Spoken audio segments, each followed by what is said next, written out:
Allez, ça y est, la vidéo est lancée. Bonjour à tous et je vous fais une vidéo très rapide.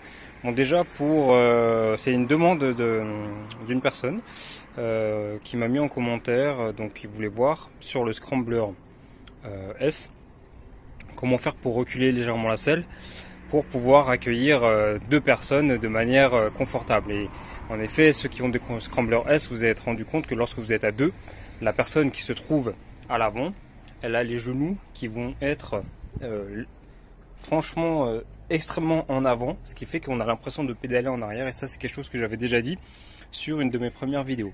Donc là je vous montre juste un petit peu, ça c'est j'ai voulu le vendre au début, puis après je ne pouvais pas me résigner à me séparer de lui, et donc du coup j'ai fait un nouveau build qui ajoute une selle de moto. Donc ça c'est un café racer, pour vous montrer rapidement, mais c'est pas le but de la vidéo. Donc voilà, c'est une selle à suspension avec un rajout de planches là-dessus, avec une selle, avec un petit siège passager. Donc là, je viens à peine de le terminer. Il faut que je repeigne, que je ponce, etc., et que je le vernisse pour faire quelque chose de propre et de plus joli. Mais vous pouvez voir déjà l'effet global que ça donne. C'est plutôt pas mal, je trouve. Alors du coup, la demande de la personne, c'était comment est-ce que tu as fait pour pouvoir reculer cette selle. Donc je vous montre à peu près ce que ça donne quand c'était à la base. C'était ici, et donc vous voyez un petit peu là où c'était. Là j'ai reculé un tout petit peu plus ici. Voilà, de base ça va carrément comme ça. Ça va carrément comme ça parce que du coup vous avez la fin du siège qui arrive ici, et en effet vous avez besoin d'avoir cet espace là de manière à ce que la personne qui est derrière, quand elle s'assoit, elle s'assoit ici en fait, et pas là ou là. Donc du coup, pour avoir vraiment ce confort. Donc, comment est-ce que j'ai fait pour pouvoir décaler en arrière? Tout ce que j'ai fait en fait, c'est que j'ai pris une planche. Donc j'ai vu qu'il y avait, suite à ma vidéo, il y a quelqu'un qui a fait la même chose sur un groupe Facebook, qui a fait la même chose, mais il a fait avec il a fait quelque chose de plus propre. Il a fait avec une planche de skate, et il a fait exactement la même chose que moi. C'est-à-dire que en fait, tout ce que tu as à faire, c'est de découper une planche qui puisse se visser, tu vois, qui se visse sur les différentes vis de la planche, ok. Mais maintenant que tu as une planche en bois, tu peux choisir, tu vois,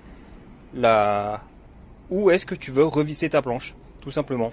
En gros, c'est que je visse ma selle sur ma planche, et après, maintenant que j'ai ma planche qui est disponible, j'ai juste à percer en fonction de là où je veux décaler ma selle.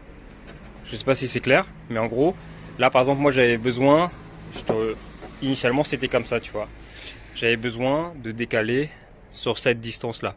Donc tu vois, ça fait une dizaine de centimètres, dépassant de 6, qui permet que la personne puisse être vraiment confortable là-dessus. La personne qui l'a fait, elle a dépassé d'un peu moins. Je crois qu'elle a fait que 5 cm, mais du coup, grâce à la planche, tu perces où tu veux en fait. C'est toi qui décides de la distance que tu veux par rapport à ton confort. Voilà, c'était une vidéo très rapide. Je voulais, pour répondre un petit peu à ta question, valait mieux faire une petite vidéo plutôt que des explications complexes par écrit en commentaire. Voilà.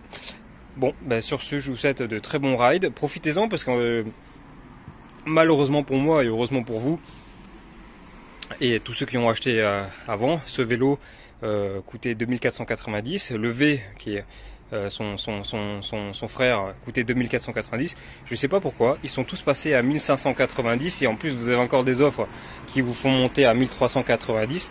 Généralement, c'est plutôt le contraire, c'est-à-dire que lorsqu'un produit est lancé, il coûte moins cher et après il repasse à son prix d'origine. Là, je sais pas comment ils ont réussi à faire baisser les coûts autant. J'espère qu'ils ont conservé la même qualité et les mêmes composants. Bon, en tout cas, c'est comme on dit en anglais, lucky bastards, hein.